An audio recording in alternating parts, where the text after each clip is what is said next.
আসসালামু আলাইকুম। আচ্ছা, এই প্লে নার্সারি 1-2 বাচ্চার জন্যে কোচিং কতটুকু প্রয়োজন? হ্যাঁ, বেসরকারি প্রতিষ্ঠানগুলো অধিকাংশ স্কুলেই প্লে নার্সারি 1-2 বাচ্চাদের জন্য বাধ্যতামূলক কোচিং করেছে।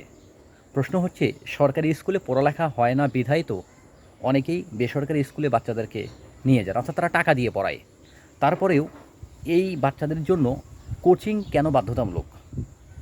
1 এর বাচ্চা, প্লে নার্সারির বাচ্চারা ওখানে কোচিং করবে, অর্থাৎ তাদেরকে কী এমন শেখানো হয় যে তাদের জন্য কোচিং না করলেই নয়? ওরা এই 1 এর সার্টিফিকেট, 2 এর সার্টিফিকেট থেকে ডাক্তার, ইঞ্জিনিয়ার হওয়া যায় আমাদের দেশে? হ্যাঁ, এখানে শুধু আমি এককভাবে প্রতিষ্ঠানগুলোকে দোষ দেবো না, এক্ষেত্রে বলবো যারা অভিভাবক আছেন, যারা তাদেরও ঘাটতি আছেন, তাদের ব্যর্থতা আছেন।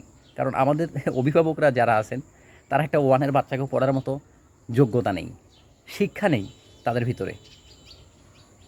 এই দায় কীভাবে একটা জাতিকে সামনের দিকে যাইতে গেলে, একটা জাতিকে আরও উচ্চশিক্ষা, আরও ভালো মন্দ বোঝার জন্য, আরও জ্ঞান আহরণ করার জন্য মায়ের শিক্ষার যে কোনো বিকল্প হতে পারে না, বা পরিবারের শিক্ষার যে কখনো বিকল্প হতে পারে না, আজও আমাদের জাতি বা আমাদের আজকের সমাজ ব্যবস্থা, আমাদের দেশের মানুষ সেটা এখনও বুঝে উঠতে পারল না।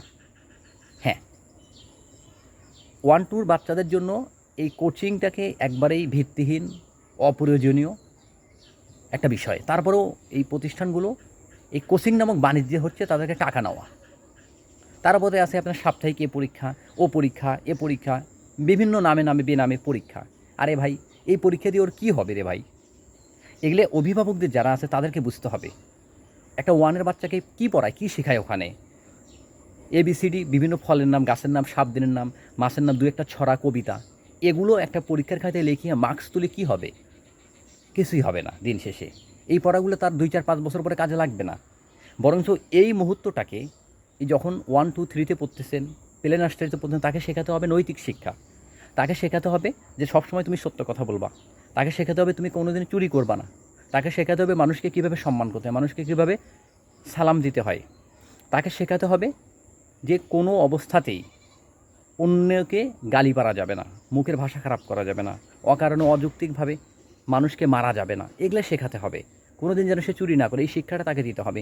কিন্তু আমাদের এই অভিভাবকরা এবং শিক্ষা প্রতিষ্ঠানগুলো, বিশেষ করে শিক্ষা প্রতিষ্ঠানগুলোই দায়ী। আমরা যখন পড়ছি কোনো টিচার এগুলো শেখায়নি। এখনও ঠিক একই অবস্থা, শুধু ওই পাতার পর পাতায় লিখতে দেয়, লেখো, মুখস্থ করো, লেখো, মুখস্থ করো, লেখো, পরীক্ষার খাতা লিখে দেয়, রেজাল্ট হয়ে যায়। আরে ভাই, এটা দিয়ে কী হবে?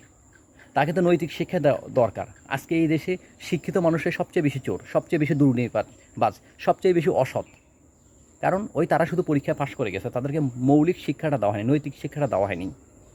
এই জন্য বর্তমান সময়ের অধিকাংশ টিচারেই মিথ্যুক, সবচেয়ে বড় চিটার, সবচেয়ে বড় ব্যবসায়ীদার। এরা শিক্ষার নামে প্রতিনিয়তই ছাত্রদের কাছে মিথ্যা কথা বলে টাকা নেওয়ার জন্য, অভিভাবকদের কাছে মিথ্যা বলে টাকা নেওয়ার জন্য, বিভিন্নভাবে মিথ্যা বলে টাকা নেওয়ার জন্য। ও ধান্দায় খেলে টাকা না, মানে না পড়েও যদি এই অভিভাবকরা শিক্ষকদেরকে টাকা দিত তাহলে অনেক ভালো হতো।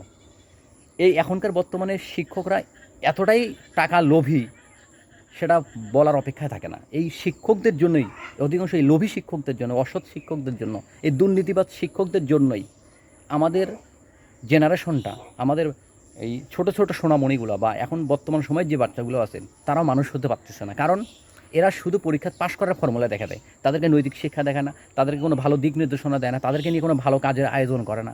হ্যাঁ, কাজের আয়োজন করে কোনটা? ডিজে পার্টি করে, বিভিন্ন পিকনিকের আয়োজন করে, বিভিন্ন জায়গায় বেড়াতে যাওয়ার আয়োজন করে। কিন্তু তাদেরকে যে প্রকৃত শিক্ষাটা দেওয়া দরকার, মানবিক শিক্ষাটা দেওয়া দরকার, এই শিক্ষাটা বর্তমান সময়ের অধিকাংশ টিচাররাই দেয় না। একবারে নামমাত্র 2-1টা, তাও দেখা যায় না। তবে টাকা নেওয়ার জন্য তারা একের পর এক মিথ্যা কথা বলতে থাকেন।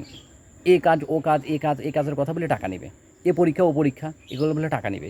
এই অধিকাংশ শিক্ষকরা এতটাই মিথ্যুক, আমার দেখা আমি দেখছি, এই শিক্ষকরা এত পরিমাণ মিথ্যা কথা বলে সেটা কল্পনার বাহিরে। তাই এমন শিক্ষা যারা আছেন, এই ধরনের শিক্ষক দিয়ে কোনো দিন কোনো ভালো ছাত্র তৈরি হবে না। অতএব যারা অভিভাবক আছেন, আমি তাদেরকে বলবো, এই যে শিক্ষক চিটার, মিথ্যুক এবং অসৎ, তাদের কাছে বাচ্চা যতই আপনি পড়ান, দিন শেষে ভালো রেজাল্ট করলেও ভালো মানুষ হবে না।